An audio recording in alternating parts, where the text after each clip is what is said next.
darating ang bawat salita. Kumusta inyo mga cancer? Ako nga pala si Paulo at ngayon dadaanan natin ang isa sa mga kanta daw na sinasapian ng demonyo. Unique. Isa kang kampo ng kadiliman. Itong kanta na to ay ang delubyo na ibig sabihin wasak ko na mga masamang pangyayari. Pero syempre, bilang isang eksperto dahil nakilala ko na si Unique noon pa, nakita na kami niyan eh. Ito ay nag-trending kamakailan sa Supreme Court ng Twitter.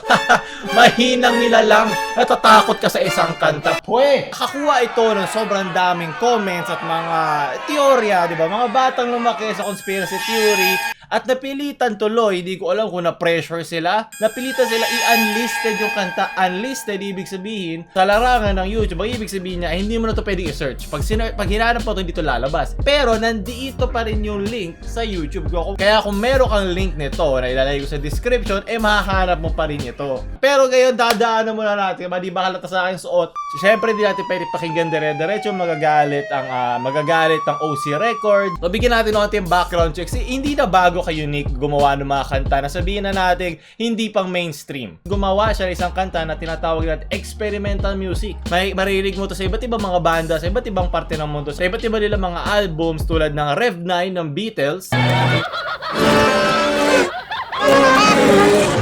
Tulad ng kanyang kanta na Ozone na tinatala kaya nangyaring sunog na maraming namatay, 'di ba, sa ozone. Hindi na bago to sa kanya. At para gumawa ka ng isang experimental music, meron ka dito mga gusto iparating o pwedeng hindi kasi depende ano yan, art yan eh. Nagtapos naman ako ng humanities, so naintindihan ko yung mga ganitong klaseng kanta at na-appreciate ko to. Walang masama gumawa ng mga ganito. Ayoko lang pag nilalagyan nyo ng mga ganitong demonyo sa taas-tanas na katarantaduhan. Ito yung mga ginagawa ng mga tao, masyado na maraming imahinasyon. Hindi masama magkaroon ng imahinasyon, pero pag tinatakot mo yung sarili sa ganito, pinuputol mo na agad yung kaalaman mo, di ba? Ayoko na pakinggan. Makikita mo yun sa comment section. Well, hindi nyo makikita ngayon. Ayoko na pakinggan to. Alas 4 na. Kesa ma-appreciate mo yung art na ginawa niya. Mapakahit kalakalanching lang yan, di ba? Ang apresyasyon sa mga ganitong klaseng bagay ay kanya-kanyang bagay. So, pakinggan na natin. Siyempre, muted ang mga hanggang pinapakinggan ha. Maglalagay na lang ako ng ibang music. Lalagay ko lang yung cursor at paalam kung pang ilang minuto o pang ilang segundo. So, parang mystery, di ba? Ay, simula pa lang, maririnig mo na agad na yung parang pinaparamdam niya na i-reverse mo to. Kasi di ba may mga kanta na backmasking ang tinatawag dito na binabaliktad mo lang, i-reverse mo kung mayroong lalabas sa mga tunog. At sa mga tono-tono, may ibang buong kurso dyan. Sa mga pangbobong nila lang tulad natin, pag nag-backmask ka, may mga pitch or tones sa pag binaliktad mo, talaga magiging creepy, magiging unsettling yung feeling sa iyong pangangatawan. Ito ay mga evolutionary trait na nakukuha natin sa fear of the unknown o tinatawag nating xenophobia. Nakuha natin to bilang mga species kasi nung panahon ng mga dinosaur, ng mga sinaunang tao, mas nagsurvive ang isang tao o isang mga hayop pag nilalayuan nila or natatakot sila. Ginagawa ng katawan na matakot ka dito. Pag masyado kang curious, hindi mo alam yung tunog na pala ito ay kakainin ka. So, mas safe. Ngayon, ito yung mga hayop na dahil natatakot sila ang nagsurvive para mag-repopulate. At itong gene na to, itong feeling na to. Kaya nga diba ibang tao may takot sa ibang bagay, ibang tao walang takot sa ganung bagay na meron sila. Naipapasa nila paulit-ulit, exponentially, statistically, mas maraming tao natatakot sa ganun. So, yung mga ganun na matatakot ako sa feeling na to, ito unnerve. Okay, normal lang yung hindi kasi nasapian ng demonyo. Mas matuwa ka nga na may ganun kang feeling kasi usually mga taong walang takot sa kulay, sila ang namamatay. May mga kalansing ng kutsilyo. Oh! Laugh track! Eat bulaga! Sabi ko na nga ba? Sa mga di naka-headphones, naglilipat-lipat siya kaliwat kanan. So kung naka-phone ka lang, hindi may mapapansin. Na madali, wala lang, napansin ko lang. Parang may kanta dito. Para kailangan mo ito i-reverse mamaya. Pakinggan din natin. Yung reverse na papakinigan natin kasama dito sa video. Huwag kayong mag-alala. O may mga picture taking. Bilang paghahanda sa tagulang at posibleng pagkakaroon ng mga kalamidad. kalamidad, sinabi sa isang balita na kinuha niya siguro sa GMA ata yun, na ABS. Tunog, tunog, tunog, tunog, tunog, tunog. Diba, hindi ko maintindihan to, mga random ano lang. Tunog, tunog, tunog, tunog, tunog, may umiiyak na bata. Tunog, tunog, tunog, May piano uli nung... The emergency exit. Hoy! Robert Wade ba yun? The emergency exit. Oh, it all interconnects into the conspiracy zone. Ay muling nagsalita si Jesus. Oo, INC ba to? ang sinasabi ko sa inyo. Parang sermon to sa INC, ah. Tulungan ng mga tupa. Ako ang pintuan. Ako ang Ang sino mang taong pumasok sa loob ng kawan sa pamamagitan ko, magiging ligtas. Kaya pala dami ng dislike. Hoy! Sara mo yung bibig mo, wag ka umuubo ng ganyan. Oh, R2 dito. Okay, Star Wars fan si Unique, confirmed. 3, 2, 1. Oh, ano yun, maganda yung contrast doon. Diba? 3, 2, 1. Alam mo mga bata, tapos may nagbarilan. Tapos yay! Diba? Makita mo yung contrast of ng childlike innocence sa realities of war. Ewan ko kung sadya yun o ano, pero ramdam ko yung pinagpalit nun. Wow! Isa ano pala, art expert daw. 257 na tayo, ha? Wow, ngayon ko lang ata narinig si Unique. Si Unique ba yun? Kasi hindi ko pa narinig yung kanyang boses dito sa buong ano na to eh. Para ito yung latak ng mga ginamit niyang sound effects throughout sa kanyang career. Ito ni-reverse to. Mamaya mapapakinggan natin to.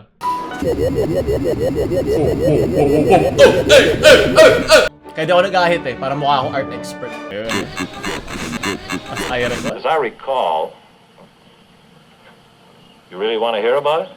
Parang old film music yun.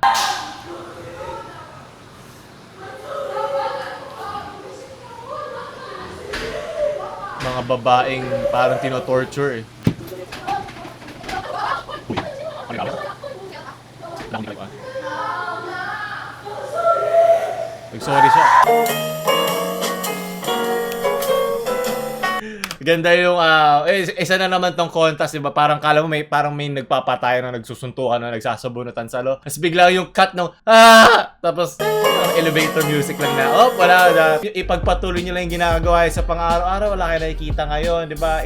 Maganda siya nag-reflection doon sa delubyo. Initial ko lang to opinion na parang ang isang tunay na delubyo yung parang nilalagpasan lang natin na parang wala lang.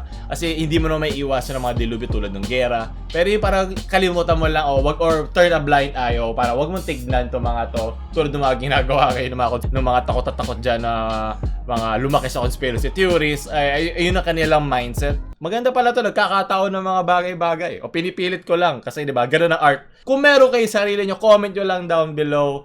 Sugo ba to ni Satanas? Modest, huwag ka mag-modest. Huwag ka mag-modest. Huwag ka mag-modest. Yung sabi na isang comment nyo, random audios compiled to sound creepy. People of it, oh my God, Diyos ko na kaya kayo pagpatuloy, ano kayo hindi wow. So ito, meron nag-reverse. Maraming salamat, Kian. Panoorin natin ngayon. San si Romulo? San si Romulo?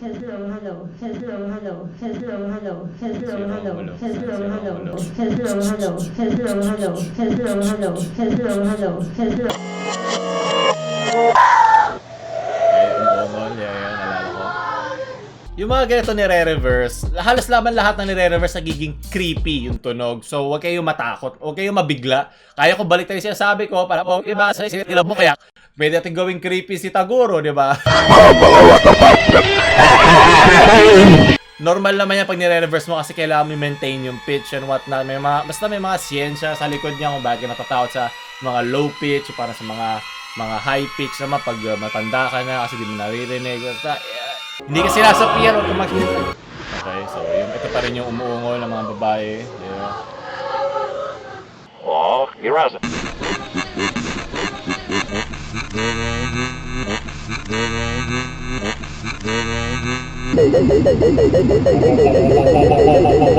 Marilin.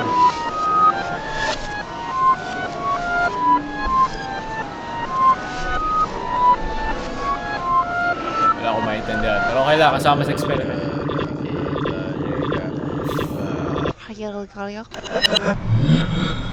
First blood. Parang parang hymn. Parang sermon ng pare sa isang simbahan. Ito daw, galing daw ito sa ang pinagmulan. Kasi di man ako wala na nakikinig kila sa Four of Spades at Unique.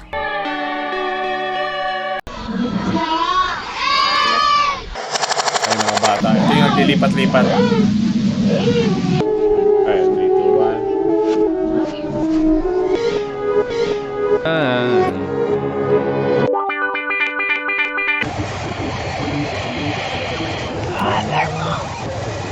ASMR? Mukbang?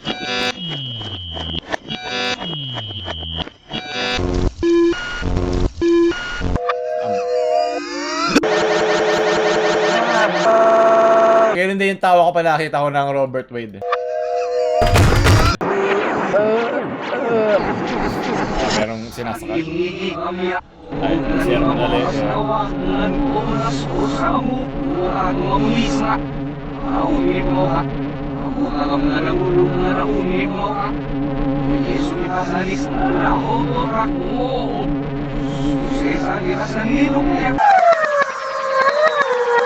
Anime girls? Nani? Mga loli ba yun?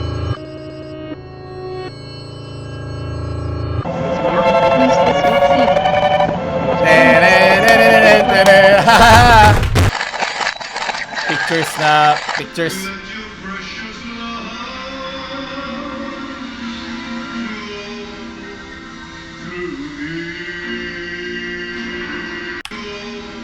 Let your precious love flow through me. Tigil natin, hinanap ko yung kantang yon. Ito ay galing sa, as in yung mismong linya na to ay galing dito. Kinanta ng Kingdom of Christ. Oh, let your love. As in yung sa dito talaga mismo galing yun. Oh, let your Mismong tono precious eh. love flow through me. Ang ba may nahanap tayo koneksyon sa Indonesia.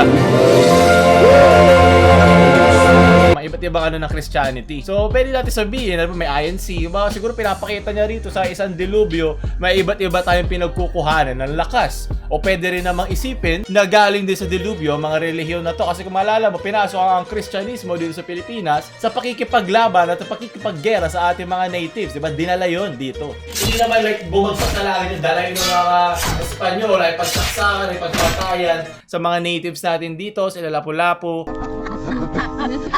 Tawa-tawa pa. Sarap ba? Taguro. May simula.